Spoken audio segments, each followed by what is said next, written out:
Le terrorisme sera vaincu. Voilà, ces criminels qui se baladent à moto là seront vaincus. Mais il faut se préparer à d'autres types de guerres. Il y a la menace partout, que ce soit autour ou bien la menace qui peut venir de loin. Donc, dans ce cadre-là, c'est une guerre conventionnelle qui peut durer. Donc, il faut se préparer à une guerre de haute intensité. Il faut pouvoir combattre dans le temps et tenir sur le terrain pendant très longtemps. C'est un autre mode de combat.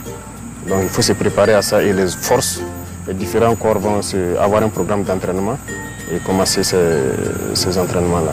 Des résultats tangibles sont quotidiennement engrangés sur le terrain, mais le phénomène du terrorisme semble avoir la peau dure dans certaines localités. Comment peut-on expliquer cet état de fait? Oui, c'est le terrorisme, comme vous le dites. Après le combat, les gens se rendent compte qu'il y a beaucoup d'étrangers dans les rangs. Donc le Burkina, comme je le disais aux enfants, c'est le cœur. Donc on cherche à broyer le cœur pour faire peur aux autres. Donc nous sommes ceux-là qui devons accueillir le maximum. Donc voilà pourquoi on se prépare conséquemment. Donc c'est pas que c'est un phénomène nouveau. On s'attend à ça et on s'attend à pire que ça. Mais pour l'instant, je pense que on ne peut pas être en même temps partout.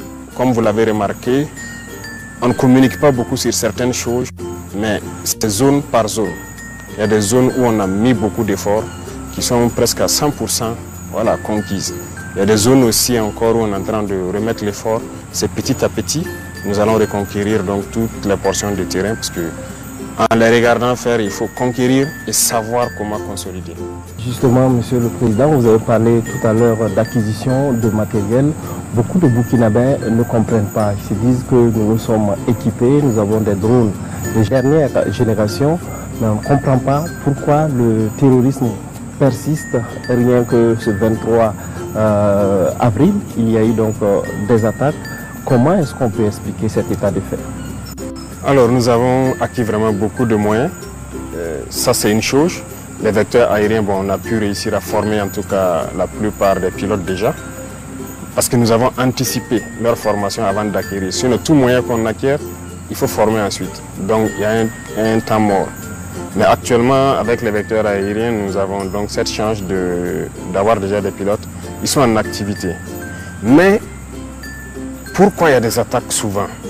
Il faut reconnaître qu'il y a certaines positions où les chefs d'éléments ne sont toujours pas au sérieux. Ils ne sont pas concentrés. Voilà. Et je disais la dernière fois, c'est comme l'effet de savoir qu'il y a quelque chose dans les airs. Ça fait que certains ne sont pas concentrés. De toute façon, on pourra les développer en long et en large. Ce sont des moments de... Certains ont laissé de la fragilité et l'ennemi a observé et il frappe un coup qui peut être dur. Voilà. Sinon, pendant que le 23 se passait, une opération importante venait de finir dans la zone de Gaïri, Bogandé, où les bataillons ont fait de bon travail. Mais c'est pendant cette phase que d'autres ont prêté le flanc. Parce que ce n'est pas parce qu'il y a des drones en l'air qu'il faut dormir. Ce que nous voulons, c'est qu'on puisse être alerté. Parce qu'actuellement, en permanence, il y a des drones dans le ciel. En permanence. On veut juste que les positions puissent dire on les voit venir. Et beaucoup arrivent à le faire. Vous avez suivi Djibo. Ce sont les observateurs qui ont vu venir l'ennemi et ont alerté le drone qui est venu participer au combat. Vous avez suivi Touéné, Gawa, beaucoup de positions arrivent à le faire. Mais il y a certaines positions où malheureusement, lorsque vous entendez qu'ils sont attaqués, on est sous le feu. Comment est-ce que vous avez pu être surpris? Il y a un problème. Ce n'est pas parce qu'il y a des drones qui ne mettent plus de guetteurs qu'on ne prend pas toutes ces précautions. Donc là aussi, c'est des choses qu'il faut corriger et nous sommes là-dessus. Voilà, c'est des choses qui entachent la lutte, mais qu'il faille corriger. Il ne faut pas que les gens baissent la garde, croire que c'est fini. Il faut rester concentré.